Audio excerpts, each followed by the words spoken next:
غیب کی خبریں بتانے والے نبی جب اس راستے سے گزرے، ابو ہریرہ رضی اللہ تعالیٰ عنہ کے چہرے کو دیکھا، دیکھ کر مسکرا پڑے۔ حضرت ابو ہریرہ رضی اللہ تعالیٰ عنہ خود بیان کرتے ہیں کہ مصطفیٰ نے جیسے ہی مجھے دیکھا، مصطفیٰ مجھے دیکھ کر مسکرا پڑے۔ اب یہاں نہ کچھ سوال کرنے کی حاجت تھی، نہ کچھ کہنے کی ضرورت تھی، نہ کچھ بتانے کی ضرورت تھی کہ مصطفیٰ نے میرا چہرہ دیکھا، میرا حال جان گئے، مسکرا پڑے، کہا اے ابو ہریرہ چلو میرے ساتھ۔ قربان جائیں نگاہ مصطفیٰ پر کہ مصطفیٰ نے بس ایک نگاہ چہرے ابو ہریرہ پر ڈالی اور جان گئے کہ میرا ابو ہریرہ کس حال میں۔ نعرہ تکبیر، نعرہ رسالت۔ کہا اے ابو ہریرہ چلو میرے ساتھ۔ آقا کریم آگے چل رہے ہیں، ابو ہریرہ رضی اللہ تعالیٰ عنہ مصطفیٰ کریم صلی اللہ علیہ وسلم کے پیچھے پیچھے چل رہے ہیں، یہاں تک کہ مصطفیٰ حجرہ مبارکہ میں تشریف لے گئے۔ کہا اے ابو ہریرہ اندر آؤ۔ ابو ہریرہ رضی اللہ تعالیٰ عنہ حجرے میں تشریف فرما ہوئے۔ جب حجرے میں تشریف لے گئے تو کیا دیکھتے ہیں کہ ایک دودھ کا پیالہ ہے، ایک دودھ کا کٹورا ہے، ایک دودھ کا کٹورا رکھا ہوا ہے۔ نبی پاک صلی اللہ علیہ وسلم کی بارگاہ میں کسی نے تحفہ پیش کیا تھا۔ آقا کریم صلی اللہ علیہ وسلم نے ابو ہریرہ رضی اللہ تعالیٰ عنہ سے فرمایا اے ابو ہریرہ جاؤ تمام اصحاب صفا کو بلا لے آؤ۔ کیا فرماتے ہیں؟ جاؤ تمام اصحاب صفا کو اس مکتب میں، اس مدرسے میں، اس خانقاہ میں، اس مرکز میں علم حاصل کرنے والے جتنے صحابہ تھے ان تمام اصحاب صفا کو بلا لے آؤ۔ ابو ہریرہ دل میں خیال کرتے ہیں، آپ خود فرماتے ہیں کہ میں نے دل میں خیال کیا کہ میں اتنا بھوکا ہوں، اتنی شدت کی بھوک لگی ہوئی ہے کہ دودھ کا ایک پیالہ ہی میرے لیے کافی ہے، میرے ایک ہی کے لیے اتنا کافی ہے، تمام کو اگر بلایا جائے تو پھر ہماری بھوک کیسے مٹے گی، ہم سیراب کیسے ہوں گے۔ آپ یہ خیال کرتے ہوئے چونکہ مصطفیٰ کا حکم جو تھا نہ ٹال سکتے تھے نہ کچھ کہہ سکتے تھے، اور وہ صحابی رسول ہیں، وہ مصطفیٰ کے برکات کو دیکھ بھی چکے ہیں، جان بھی چکے ہیں، وہ کیسے لب کشائی کرتے۔ مصطفیٰ نے کہا گئے تمام اصحاب صفا کو بلا لائے، آئے تمام کے تمام اصحاب صفا حجرہ مصطفیٰ میں بیٹھے۔ آقا کریم صلی اللہ علیہ وسلم ابو ہریرہ سے فرماتے ہیں اے ابو ہریرہ اب یہ پیالہ لو اور تمام اصحاب صفا کو پلاؤ۔ کیا فرماتے ہیں؟ تمام اصحاب صفا کو پلاؤ۔ ابو ہریرہ رضی اللہ تعالی عنہ نے وہ پیالہ لیا، تمام اصحاب صفا کے سامنے پیش کیا، باری باری ایک ایک کر کے اس پیالے سے تمام اصحاب صفا نے دودھ پیا، جتنے تھے تمام کے تمام سیراب ہوئے، وہ دودھ کا پیالہ جیسا بھرا ہوا تھا ویسے ہی رہا، اس پیالے میں سے ایک قطرہ بھی دودھ کا کم نہ ہوا، ایک قطرہ بھی دودھ کا اس میں سے کم نہ ہوا، تمام کے تمام سیراب ہوئے۔ جب تمام نے پی لیا، تمام سیراب ہو گئے، تمام کی گنجائش ختم ہو گئی، اب آقا دو عالم صلی اللہ علیہ وسلم ابو ہریرہ رضی اللہ تعالیٰ عنہ سے فرماتے ہیں اے ابو ہریرہ اب تمہاری باری ہے، تم پیو۔ ابو ہریرہ رضی اللہ تعالیٰ عنہ اس پیالے کو اپنے منہ سے لگاتے ہیں، سیراب ہو کر پیتے ہیں، اتنا پیتے ہیں کہ اب ان کے لیے کوئی گنجائش باقی نہیں رہتی. پیالے کو ہٹاتے ہیں. مصطفیٰ فرماتے ہیں اے ابو ہریرہ اور پیو. ابو ہریرہ پھر پیالہ لیتے ہیں اور دودھ پیتے ہیں, سیراب ہوتے ہیں, پھر پیالہ منہ سے ہٹاتے ہیں. مصطفیٰ فرماتے ہیں اے ابو ہریرہ اور پیو. تیسری مرتبہ پھر پیالہ منہ سے لگاتے ہیں, سیراب ہو کر پیتے ہیں. اتنا پیتے ہیں کہ اب وہ عرض کرتے ہیں یا رسول اللہ اب اور گنجائش باقی نہیں ہے, اب اس سے زیادہ میں نہیں پی سکتا. آقا دو عالم صلی اللہ علیہ وسلم مسکرا پڑتے ہیں. تو معزز سامعین اکرام, اس واقعے میں بتانا مقصود جو چیزیں ہیں وہ یہ کہ علم کی اہمیت, کہ صحابہ نے علم کی اہمیت کو سمجھا, علم حاصل کیا, اتنی مشقتوں کے ساتھ, اتنی تکلیفوں کے بعد, اتنی صعوبتوں کے ساتھ علم حاصل کیا. اور بارگاہ مصطفیٰ میں علم کے ساتھ جہاں مصطفیٰ نے صحابہ کو دودھ سے سیراب کیا, وہیں صحابہ کو علم سے بھی سیراب فرمایا ہے. اور علم بھی دیا تو دنیاوی علوم بھی عطا کیے, اور دنیاوی اور دینی علوم اور دنیاوی تمام علوم سے سیراب فرمایا ہے. حضرت ابو ہریرہ رضی اللہ تعالیٰ عنہ آپ ہی کا یہ واقعہ ہے. حضرت ابو ہریرہ رضی اللہ تعالیٰ عنہ جب آپ کا ابتدائی مرحلہ تھا, آپ بارگاہ مصطفیٰ میں حاضر ہوتے ہیں اور عرض کرتے ہیں یا رسول اللہ صلی اللہ علیہ وسلم میری یادداشت کمزور ہے. کیا عرض کرتے ہیں؟ یا رسول اللہ میری یادداشت کمزور ہے, میں جو کچھ سنتا ہوں وہ بھول جاتا ہوں, یاد نہیں رہتا. جتنا یاد رکھنا چاہوں میرے ذہن میں, میرے دل میں وہ چیز محفوظ نہیں رہتی, جتنا یاد کرتا ہوں بھول جاتا ہوں. آقا دو عالم صلی اللہ علیہ وسلم نے ابو ہریرہ رضی اللہ تعالی عنہ کو اپنے قریب بلایا. آقا دو عالم صلی اللہ علیہ وسلم نے اپنی وہ مبارک کالی کملی کو بچھایا. غور کریں, مصطفیٰ کریم صلی اللہ علیہ وسلم کی بارگاہ سے بٹنے والی خیرات نے صحابہ نے کیا کیا پایا ہے. قریب بلاتے ہیں, اپنی کالی کملی کو بچھاتے ہیں. حدیث پاک میں آتا ہے آقا دو عالم صلی اللہ علیہ وسلم نے اس طرح چلو بھرا اور اس کملی میں ڈال دیا. پھر دوسری مرتبہ یہ چلو بھرا اور پھر اس کملی میں ڈال دیا. پھر تیسری مرتبہ چلو بھرا اور اس کملی میں ڈال دیا, اور کہا اے ابو ہریرہ اب اس کملی کو اٹھاؤ اور اپنے سینے سے لگا لو.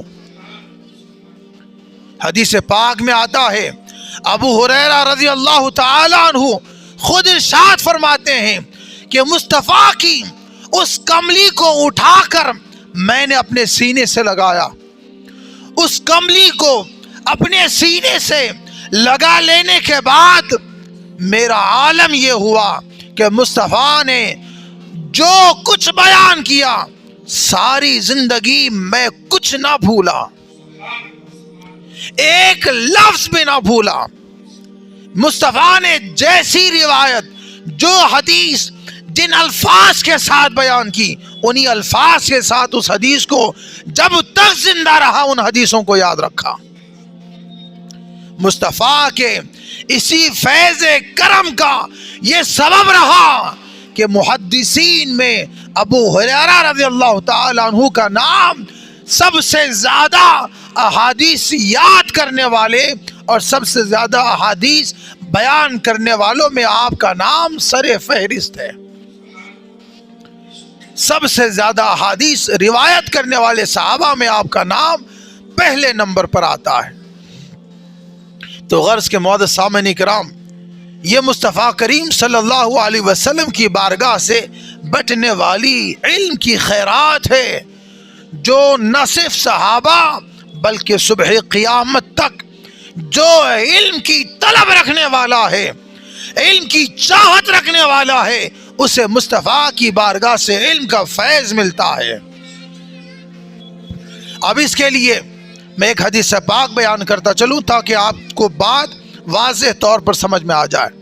حدیث پاک کے الفاظ ہیں، حضور پاک صلی اللہ علیہ وسلم بیان کرتے ہیں۔ اب یہ جو حدیث بیان کر رہا ہوں، اپنے دل کو ایمانی قوت کے ساتھ سنیں اور اپنی ایمان کو روشن کریں۔ حضور پاک صلی اللہ علیہ وسلم فرماتے ہیں، انا مدینۃ العلم وعلی بابها۔ کیا فرماتے ہیں؟ میں علم کا شہر ہوں اور علی اس کا دروازہ ہے۔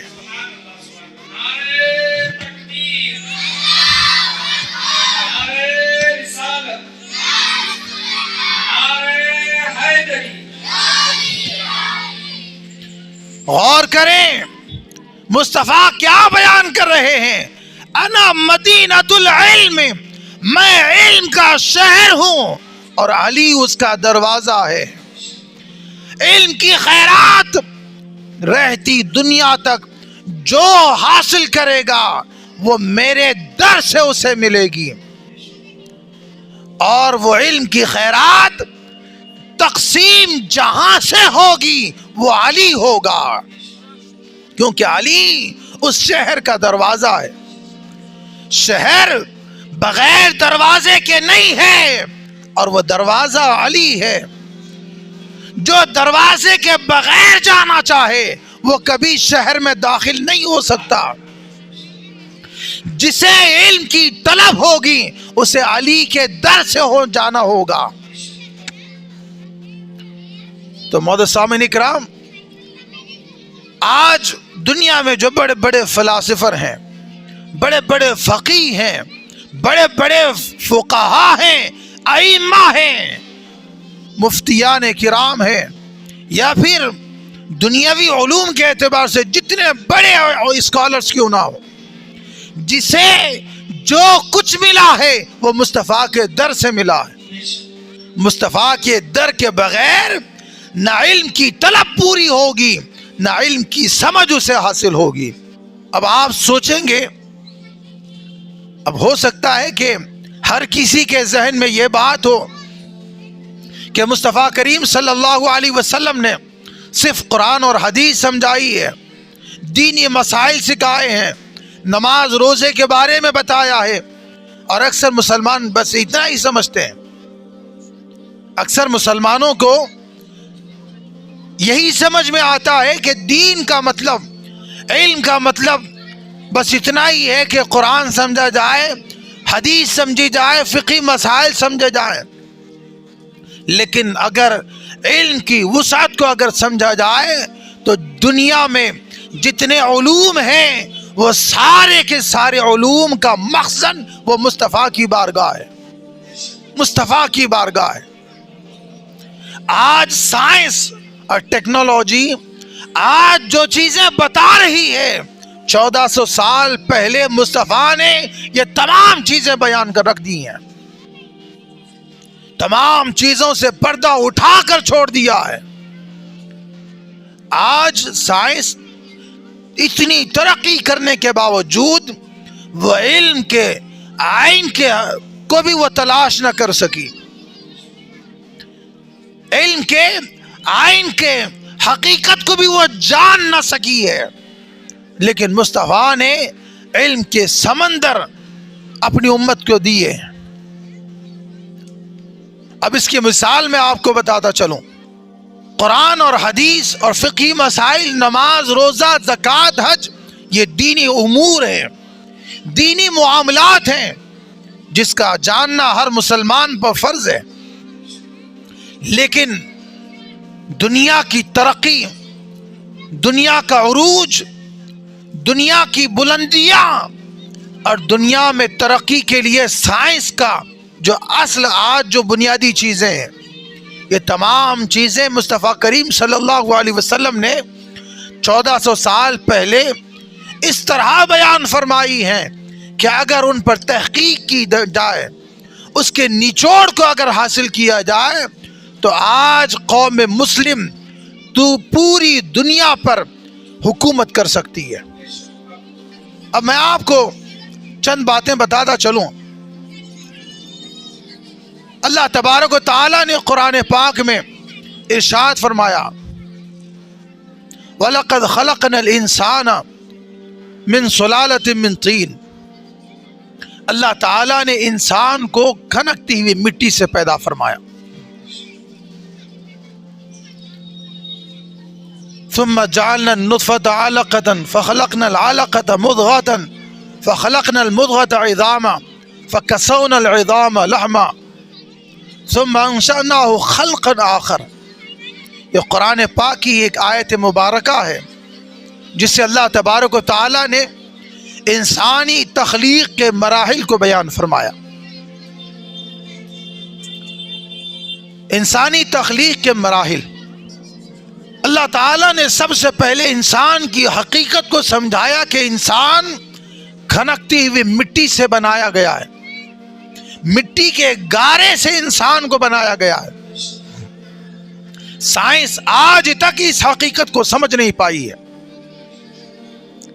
غور کریں یہ بات، آج تک سائنس ہو یا دنیا کا کوئی فلاسفر ہو، کوئی سائنٹسٹ ہو، انسان کی اس حقیقت کو آج تک سمجھ نہیں پایا، لیکن اللہ نے فرمایا ہے کہ انسان مٹی سے بنایا گیا ہے۔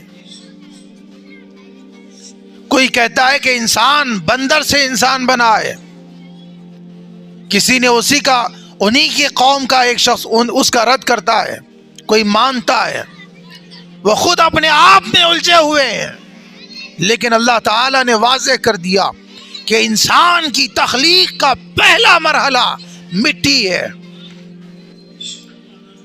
اور 1400 سال کے بعد آج سائنسی ٹیکنالوجی کے ذریعے انسان دیکھ رہا ہے کہ ماں کے پیٹ میں انسانی بچہ کیسے پرورش پا رہا ہے، وہ پہلے ہفتے میں کیسا ہوتا ہے، دوسرے ہفتے میں کیسا ہوتا ہے، 10ویں ہفتے میں کیسا ہوتا ہے، 40ویں ہفتے میں کیسا ہوتا ہے۔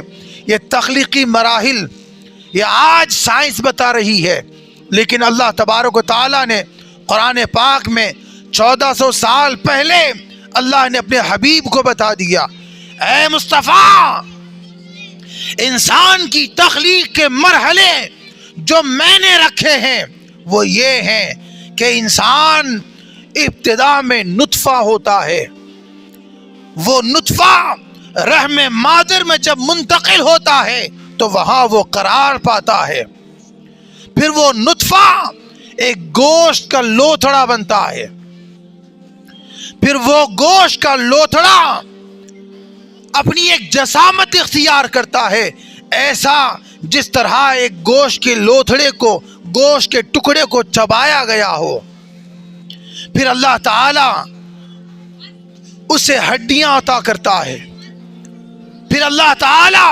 ان ہڈیوں پر گوشت چڑھا دیتا ہے۔ یہ تخلیقی مراحل اللہ تعالی ماں کے پیٹ کے اندر پرورش پانے والے بچے کے مراحل کو اللہ بیان کر رہا ہے، اپنے حبیب سے بتا رہا ہے، اور مصطفیٰ اپنی امت کو بتا رہے ہیں۔ آج سے 1400 سال پہلے یہ تحقیق بتائی گئی ہے، لیکن 1400 سال کے بعد اسے دیکھا جا رہا ہے، اسے سمجھا جا رہا ہے۔ یہاں تک انسان کا علم ہے، یہاں تک انسان کی سوچ ہے، لیکن اللہ تعالیٰ کے حبیب اللہ کے بیان کردہ احکام کو بتاتے ہوئے اپنی امت سے، اللہ کے بندوں سے کہہ رہے ہیں ثم انشأناه خلقا آخر، اے دنیا والوں، یہ جو انسان دنیا میں زندگی گزارنے کے بعد جب مر جاتا ہے تو کوئی یہ نہ سمجھے کہ وہ ختم ہو جاتا ہے، یاد رکھو ایک وقت مقررہ کے بعد اللہ تعالیٰ پھر تمہیں دوبارہ زندہ کرنے والا ہے۔ ثم انشأناه خلقا آخر، اللہ تعالیٰ تمہیں پھر دوبارہ زندہ کرے گا۔ یہ جو دوبارہ زندہ کیا جانا، دوبارہ کائنات کا وجود میں آنا، میدان محشر کا قائم ہونا، یہ سائنس کے علم سے بہت دور کی بات ہے۔ نہ سائنس اسے سمجھ سکتا ہے، نہ اس کی حقیقت کو جان سکتا ہے، لیکن مصطفیٰ نے بتا دیا اور ہر مومن کا اس پر ایمان ہے۔ یہ علم کی خیرات ہے جو در مصطفیٰ سے بٹ رہی ہے۔ سائنس ترقی کر رہی ہے، آسمان میں کھوج لگا رہی ہے، آسمان پر کمندیں ڈال رہی ہے، اپنے علم کی توانائیاں وہاں صرف کر رہی ہے اور دنیا کو بتا رہی ہے کہ اے دنیا والو دیکھو فلکی دنیا، آسمانی دنیا کیسی ہے، وہاں کے سیارے کیسے ہیں، وہاں کے ستارے کیسے ہیں، وہاں کے بلیک ہولز کیسے ہیں، وہاں کی دنیا کیسی ہے، وہاں کی تخلیق کیسی ہے، وہاں جب ستارے ختم ہو جاتے ہیں تو وہ کیا ہوتا ہے، وہاں کا مواد کیا ہوتا ہے، پھر اللہ نے خلا میں کیسی دنیا آباد کی ہے، یہ سارا کچھ سائنس ہمیں بتا رہی ہے۔ لیکن اللہ تبارک و تعالیٰ نے 1400 سال پہلے اس آسمانی دنیا کے مناظر کو اللہ نے دنیا والوں کے سامنے بیان کر دیا۔ اللہ تبارک و تعالیٰ نے قرآن میں بیان کر دیا کہ اے بندو، یہ جو آسمان ہے، یہ تمہیں نظر آنے والا یہ آسمان، یہ اللہ تبارک و تعالیٰ کی تخلیق ہے۔ یہ صرف ایک آسمان نہیں، اللہ نے 7 آسمان بنائے ہیں، 7 آسمان بنائے ہیں۔ ابھی تو سائنس ایک آسمان میں ہے، اللہ نے 7 آسمان بنائے اور یہ 7 آسمانوں کا علم ہمیں مصطفیٰ نے عطا کیا ہے۔ مصطفیٰ کے ذریعے ہمیں یہ علم حاصل ہوا۔ سائنس تو ابھی بہت پیچھے ہے، جو کچھ اللہ تعالیٰ نے قرآن کے ذریعے مصطفیٰ کے صدقے میں ہم تک پہنچایا، لیکن چونکہ ہم علم سے دور ہیں، قرآن سے دور ہیں، قرآن کے پیغام سے دور ہیں، جس کی وجہ سے ہم پستی میں ہیں، ذلت میں ہیں۔ جس وقت قوم علم کو مضبوطی سے تھامے گی، علم کی بلندیوں کو پکڑ لے گی، پھر یہ قوم آسمان کی اونچائیوں پر پہنچ جائے گی۔ وہ کون تھا جس نے آسمانی دنیا میں ستاروں کے ذریعے راستے تلاش کیے؟ وہ کون تھا جس نے چاند و سورج کے مقامات بیان کیے؟ اللہ فرماتا ہے والشمس تجری لمستقر لها والقمر قدرناها منازل حتى عاد كالعرجون القدیم۔ یہ تمام کا تمام اللہ کا بیان کردہ پیغام جو مصطفیٰ کے صدقے میں ہم تک پہنچا، یہ سب کچھ سائنس ہی تو ہے، یہ سب کچھ سائنس ہی ہے جو خدا و مصطفیٰ نے ہمیں بتائے ہیں، لیکن ہم ان تمام سے کوسوں دور ہیں۔ لیکن ضرورت اس بات کی ہے کہ ہم علم کو مضبوطی سے پکڑیں، علم حاصل کریں، علم میں آگے بڑھیں۔ جہاں علم ملتا ہے، جہاں علم حاصل ہوتا ہے، اس مقام پر پہنچ کر علم کو حاصل کریں، کامیاب بنے، کامران بنے، اور یہاں تک کہ عروج کی منزلوں پر آگے بڑھ جائیں، اتنا آگے بڑھیں، اتنا آگے بڑھیں کہ دنیا تمہاری مثال دے۔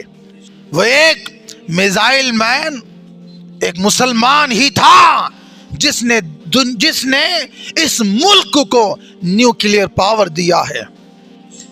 وہ ایک مسلمان ہی تھا جس نے اس ملک کو اس قدر مضبوط بنایا ہے کہ اپنے علم کی بساط اور اپنے علم کی بلندیوں کے سبب جس نے اس ملک کو آسمان کی بلندیوں تک پہنچا دیا۔ اگر علم نہ ہوتا تو کون تھا جو اس مقام تک لے جاتا؟ وہ ایک مسلمان بادشاہ ہی تھا جسے دنیا ٹیپو سلطان کے نام سے جانتی ہے، جس نے دنیا کو، نہ صرف ملک کو بلکہ پوری دنیا کو میزائل کی پہچان کرائی ہے۔ اسی کا علم تھا، اسی کی کھوج تھی، اسی کا فہم تھا، اسی کی ادراک تھی، جس نے دنیا کو بتایا کہ میزائل نام کا کوئی ہتھیار بھی ہوتا ہے۔ تو معزز سامعین کرام، علم یہ ہماری میراث ہے، علم ہم سے چلا، ہماری نسلوں تک آیا، اور ضرورت ہے کہ ہم سے ہماری نسلوں تک، ہماری پیڑھیوں تک یہ علم کی میراث پہنچے۔ ضرورت ہے کہ ہم اپنے بچوں کو عروج کی منزلوں تک پہنچائیں، علم دین بھی سکھائیں، دنیاوی علوم میں بھی کامیاب بنائیں۔ بچے کی جو قابلیت ہے اس قابلیت کے تحت بچے کو وہ علم دیں۔ ساتھ ہی ساتھ دینی علم بھی بے حد ضروری ہے، علم دین بے حد ضروری ہے۔ اب یہاں ایک بات بڑی اہم بتاتا چلوں کہ جو بچہ بچپن میں مکتب یا مسجد کی سیڑھی چڑھتا ہے، اس بات کو نوٹ کر لیں اور ہمیشہ یاد رکھیں، جو بچہ اپنے بچپن میں مسجد کی سیڑھی چڑھتا ہے، یا مسجد کی سیڑھی چڑھنے سے مراد مسجد میں آنا جانا اس کا لگا رہتا ہے، مکتب میں تعلیم حاصل کرتا ہے، تو وہ بچہ اپنی جوانی میں کبھی گمراہ نہیں ہوگا۔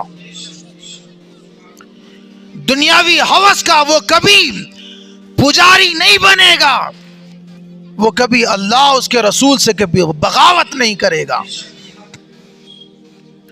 اور جو بچے بچپن میں خدا و رسول سے دور ہو جاتے ہیں تو پھر وہ جوانی میں گمراہ ہوتے ہوئے نظر آتے ہیں، دنیا پرستی، مادہ پرستی ان کے اندر آ جاتی ہے۔ اس لیے بچپن ہی میں اپنے بچوں کو اس بات کی ترغیب دلائیں، بچوں کو شوق کے ساتھ، محبت کے ساتھ مسجد کو بھیجیں، مکاتب کو بھیجیں، تاکہ بچے مسجدوں میں آ کر نماز کے پابند بن جائیں، قرآن کا علم حاصل کرنے والے بن جائیں، اللہ سے، اللہ کے رسول سے محبت کرنے والے بن جائیں۔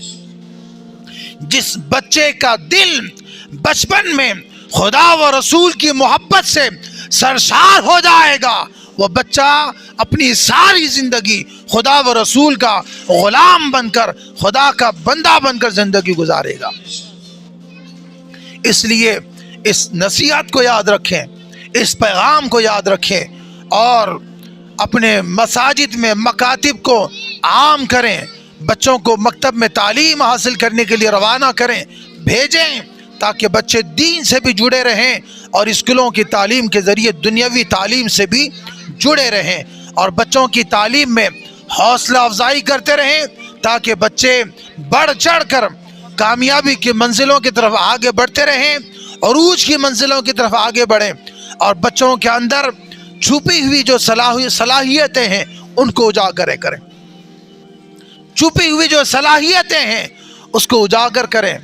جو بچہ خدا و رسول کا غلام بن جاتا ہے، جو بچہ رسول و علی کا غلام بن جاتا ہے، در مصطفیٰ و در علی سے علم کے بٹنے والی جو خیرات ہے ان بچوں کو نصیب ہوتی ہے۔